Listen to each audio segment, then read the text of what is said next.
खासदार संजय राऊत बोलतायत, थेट जाऊया। आज छत्रपती शिवाजी महाराज युगपुरुष महाराष्ट्रच नव्हे तर संपूर्ण भारतवर्षाचं प्रतिष्ठा सन्मान अशा शिवाजी महाराजांची आज जयंती आहे आणि अर्थात महाराष्ट्रासह संपूर्ण देशात आणि जगभरात ती साजरी केली जाते। छत्रपती शिवाजी महाराजांनी या महाराष्ट्राला इतिहास निर्माण करून दिला। छत्रपती शिवाजी महाराज नसते तर महाराष्ट्राला इतिहास असं आहे असं आपण म्हणतो ते शिवाजी महाराजांमुळे, बाकी सगळ्यांना भूगोल आहे। आणि अशा शिवाजी महाराजांच्या विचाराशी या महाराष्ट्रानं कायम इमान राखावं अशी आमच्या सगळ्यांची भूमिका असते। हे राज्य शिवाजी महाराजांच्या नावानं चाललंय, पण विचारानं चाललंय का हा कायम प्रश्न इकडच्या काळात निर्माण झाला। तरीही आपण छत्रपती शिवाजी महाराज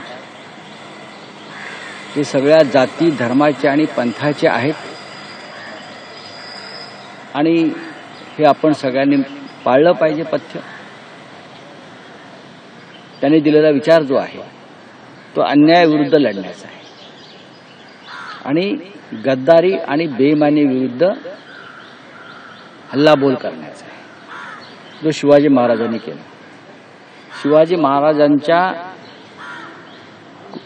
ज्याला आपण स्वकीयात म्हणतो बेईमान आणि गद्दार होते। शिवाजी महाराजांची पहिली लढाई ही चंद्रराव मोरेंशी झाली, औरंगजेबाशी नाही किंवा कुठल्या खानाशी नाही। आधी शिवरायांनी आपल्या आसपासचे जे बेईमान आणि गद्दार होते त्यांना तलवारीचं पाणी दाखवलं आणि मग ते मोगलांच्या विरुद्ध लढण्यासाठी मोकळे झाले। महाराष्ट्र पथ्य आजही पाळतो। आता तुमचा जो प्रश्न आहे कल्याणचा, काय वादग्रस्त देखावा असू शकतो? छत्रपती शिवजयंतीच्या निमित्तानं तिकडल्या आमच्या शिवसैनिकांनी एखादा देखावा निर्माण केला असेल तर त्याच्यामध्ये पोलिसांनी किंवा सरकारनं आक्षेप घ्यावा असं काय? ज्याच कल्याणला कधी अफजल खानाच्या देखाव्यावरून वाद झाले, कधी शाहिस्ते खानाच्या देखाव्यावरून वाद झाले, कधी अन्य काही चित्रांवरून वाद झाले। आता जर कोणी या महाराष्ट्रातली गद्दारी बेईमानी जी शिवरायांना कधीच मान्य नव्हती त्याच्यावर काही देखावा किंवा चित्र निर्माण केला असेल तर पोलिसांना हस्तक्षेप करण्याची गरज नाही। या देशामध्ये अभिव्यक्ती स्वातंत्र्य आहे।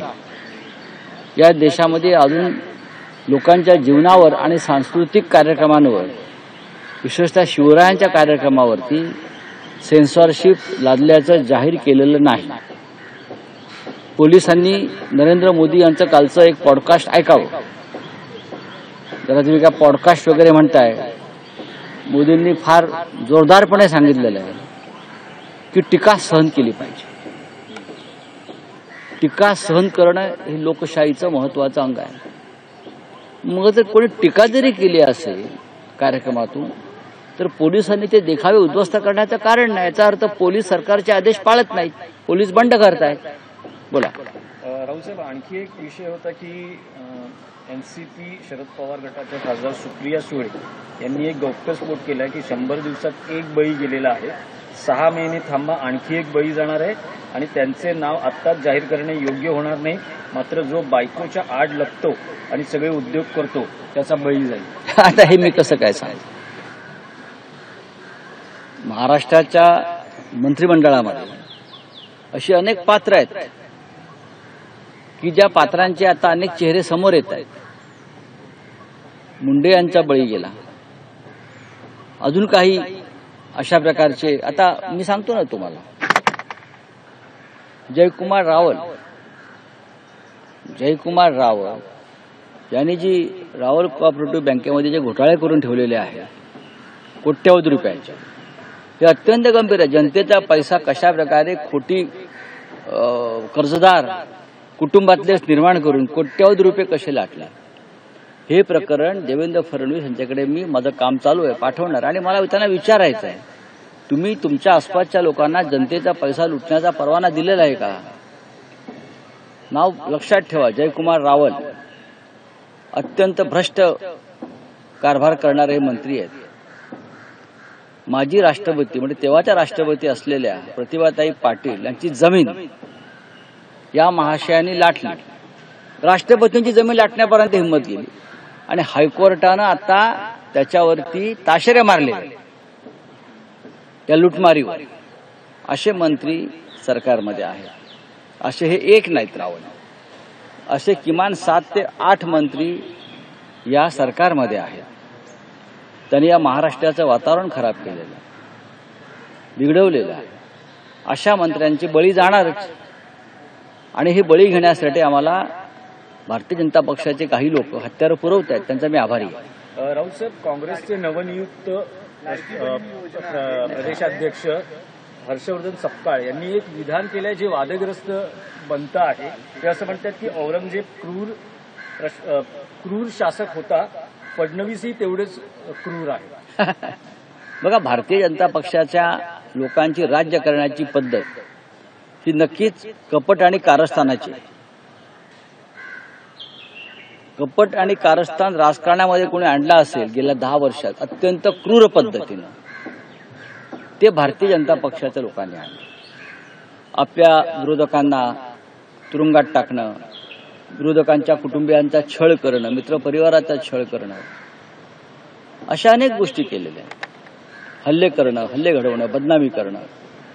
हे सत्य आहे की या देशातल्या राजकारणातला सुसंस्कृतपणा हा भारतीय जनता पक्षाने आणि त्यांच्या बरोबरच्या लोकांनी पूर्णपणे खतम केला. हे सत्य आहे. नरेंद्र मोदीजी असतील, अमित शहाजी असतील, महाराष्ट्रात अर्थात देवेंद्र फडणवीस यांनी निर्माण केलेल्या राजकारणाचा नवीन एक पॅटर्न आहे. मागच्या 5 वर्षात हे आम्ही अनुभवलं, आम्ही पाहिलेलं आहे. त्याच्यामुळे प्रत्येकाच्या मनामध्ये एक आग आणि संताप नक्कीच आहे. आता महाराष्ट्र काँग्रेसच्या अध्यक्षांनी त्यांना जी उपमा दिलेली आहे ते त्यांचं मत आहे, ते त्यांचं मत आहे. पण हे बोलण्याची वेळ आपल्या राजकीय विरोधकांवर काय येते याचं आत्मचिंतन भारतीय जनता पक्षाने केलं पाहिजे. आता हर्षवर्धन सपकाळ औरंगजेब म्हटलं म्हणून भाजपचे लोक त्यांना अफजल खान म्हणतील, बाकी काय, अजून काही म्हणतील, चंगीज खान म्हणतील. हे किती काळ चालणार? तुम्ही तुमच्या राज्यकारभारात सुधारणा केली पाहिजे. आज छत्रपती शिवाजी महाराजांची जयंती आहे ना, तर त्यांचा विचार तुम्ही मान्य करा की सगळ्यांना एकत्र घेऊन त्यांनी राज्य बनवलं. त्यांनी सगळ्यांना एकत्र घेऊन हे राज्य बनवलं, हिंदवी स्वराज्य बनवलं, म्हणून हे राज्य निर्माण झालं आणि टिकलं. अशा प्रकारे ज्या प्रकारे या देवेंद्र फडणवीस शिवरायांचं नाव घेऊन किंवा मोदीजी शिवरायांचं नाव घेऊन राज्य करतायत, तसं राज्य त्यांनी कधी केलं नव्हतं. रावसाहेब, औरंगजेबाची कबर हटवण्यासाठी बजरंग दलानं आज आपल्या कार्यकर्त्यांच्या माध्यमातून राज्यभर आंदोलनाचं एक लक्षात घ्या, महाराष्ट्रात देशात राज्य कोणाचं आहे? राज्य कोणाचं आहे? त्यांचंच आहे ना, त्यांच्याच पक्षाचं आहे ना. मोदी आणि देवेंद्र फडणवीस हे कोणाचे आहेत? याच विचारांच्या लोकांचे आहेत, हिंसक हिंदुत्ववाल्यांचे आहेत. मग त्यांना अडवलं कोणी कबर हटवायला? शासनाने हटवावी ना. मारामाऱ्या कशाला करताय? नाटकं कशाला करताय? लोकांना त्रास का देताय? सांगा RSSला फरमान काढा म्हणून. बजरंग दल, विश्व हिंदू परिषद हे RSSचीच पिल्लं आहेत ना, सगळी भाजपचीच पिल्लं आहेत. मग हे सगळं वातावरण खराब करून लोकांना त्रास देण्यापेक्षा तुम्ही शासकीय अध्यादेश काढा. हिंमत आहे काढण्याची? या क्षणी औरंगजेबाच्या कबरीच्या भोवती केंद्र सरकारचं पोलीस दल आहे. मग ते का ठेवलंय? संरक्षणासाठी. केंद्र सरकारचं पोलीस दल आणि ती जागा केंद्र सरकारच्या अखत्यारीत आहे ना. मग ही नाटकं कशा करताय तुम्ही? तुम्ही आजचा अग्रलेख वाचा सामनाचा. छत्रपती शिवाजी महाराजांनी काय शौर्य या महाराष्ट्राला देशाला दाखवलं, त्याचं स्मारक म्हणजे औरंगजेबाची कबर. महाराष्ट्रावरती हल्ला करण्याआधी किंवा हल्ला करायला येण्याआधी किंवा महाराष्ट्राशी पंगा घेण्याआधी त्या व्यक्तीनं संभाजीनगरला जावं आणि औरंगजेबाची कबर पाहावी आणि मग महाराष्ट्राच्या वाट्याला यावं असं आम्ही सांगतो नेहमी. आमच्या अंगावर येत्या महाराष्ट्राच्या आधी जा औरंगाबाद संभाजीनगरला. छत्रपती शिवाजी महाराजांनी औरंगजेबाची जी कबर तिथे खणलेली आहे ती कबर बघा आणि मग महाराष्ट्राच्या नादाला लागा. हा इतिहास आहे. ज्यांना इतिहासाचं भान नाही बरं का, असे सगळे इतिहासाच्या बाबतीत रंडके असलेले लोक जे आहेत बरं का, ते हे करतायत. अफजल खानाचा कोथळा महाराजांनी काढला ना. इतिहासाला ते पिढीला माहीत पाहिजे की छत्रपतींनी अफजल खानाचा कोथळा काढला. त्याचं थडगं प्रतापगडाच्या पायथ्याशी आहे. लोकांनी जाऊन पाहायला पाहिजे की याचा कोथळा महाराष्ट्रानं काढला. हे ड्युटी पोरं आहेत सगळी ही. त्यांना पैसे पुरवतात हे सगळे काही लोक आणि उद्योग करतात.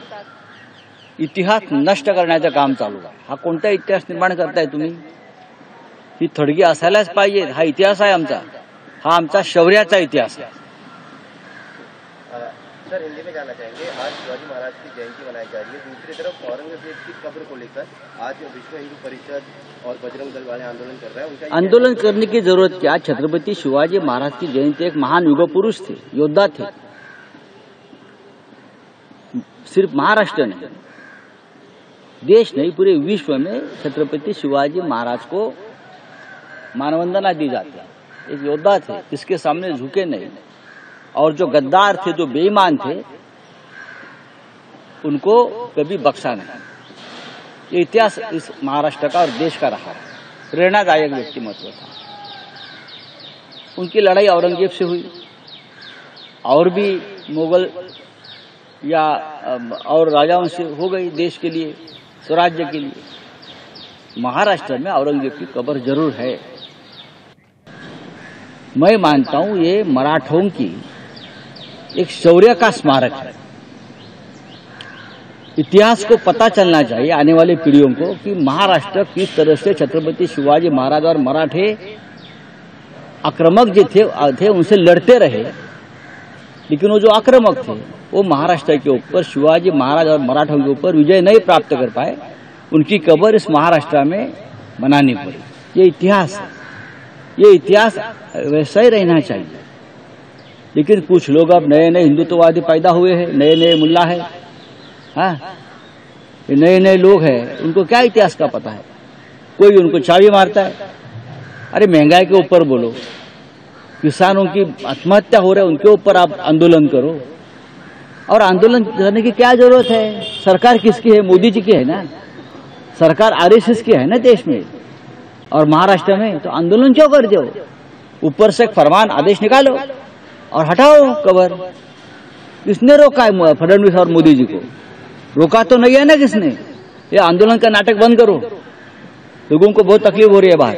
चलिए, आज के संपादकीय में लिखा गया कि औरंगजेब की जो कब्र है वो महाराष्ट्र के शौर्य का प्रतीक है. डेफिनेटली. दूसरी तरफ एकनाथ शिंदे और देवेंद्र फडणवीस ने कहा है कि औरंगजेब की कब्र को लेकर जो लोगों की भूमिका है वही हमारी भूमिका. नहीं, लोगों की कोई भूमिका नहीं है और एकनाथ शिंदे की भी कोई भूमिका नहीं है. यह अमित शाह की भूमिका है. एकनाथ शिंदे बोले. एकनाथ शिंदे जी की क्या भूमिका हो सकती है उसमें? कल तक तो 3 साल तक हमारे साथ रहे, उनको मालूम है क्या भूमिका है. शौर्य का प्रतीक है. शौर्य का प्रतीक कभी टूटना नहीं चाहिए. यह हमारी भूमिका है. छत्रपति शिवाजी महाराज ने औरंगजेब से इतना बड़ा युद्ध किया है. मराठाओं ने छत्रपति जी के मृत्यु के बाद भी 25 साल औरंगजेब महाराष्ट्र में लड़ता रहा, लेकिन विजय नहीं प्राप्त कर सका. और वहां उनकी कब्र. ये आने वाली पीढ़ियों को इतिहास से दिखना चाहिए. चाहे अफजल खान की कब्र हो या चाहे औरंगजेब की कब्र हो. ये अगर इतिहास कोई समझने को तैयार नहीं तो इतिहास के शत्रु है, जो दुश्मन इतिहास के. नितिन गडकरी ने ये कहा है कि जो जात की बात करेगा उससे लात मारो. मैं गडकरी साहब के इस बयान का स्वागत करता हूं. उसने राष्ट्रहित की बात की. इस देश के भाजपा के पूरे कुनबे में और सरकार में एक ही नेता ऐसा है जो इस प्रकार की बात करने की हिम्मत दिखाते हैं. और ये जो बात है गडकरी साहब की, इससे ही देश आगे बढ़ेगा. सर, कल प्रधानमंत्री ने पॉडकास्ट किया लेक्स फ्रीडमैन को. उसमें उन्होंने कई सारी बातें कही आरएसएस को लेकर. पॉडकास्ट से माध्यम से मोदी जी ने पाकिस्तान पर हमला किया है. चीन पर करो ना हमला, पॉडकास्ट, और पाकिस्तान पर हमला पॉडकास्ट के माध्यम से। प्रधानमंत्री जी कमजोर लोगों पर हमेशा हमला करते हैं, हमेशा जो कमजोर कड़ी होती है उनके ऊपर हमला करते हैं। अभी पाकिस्तान पर हमले हो रहे हैं, ये बलूच आर्मी के लोग, पाकिस्तान एकदम अत्यवस्थ हो गया, तो मोदी जी ने यहाँ से पॉडकास्ट के ऊपर हमला कर दिया। भाई चीन के ऊपर हमला करो, ट्रम्प ने आपका अपमान किया है, देश का अपमान किया है, उनके ऊपर हमला करो, पाकिस्तान तो खत्म हो गया। चलो एबीपी माझा, उघडा डोळे बघा नीट।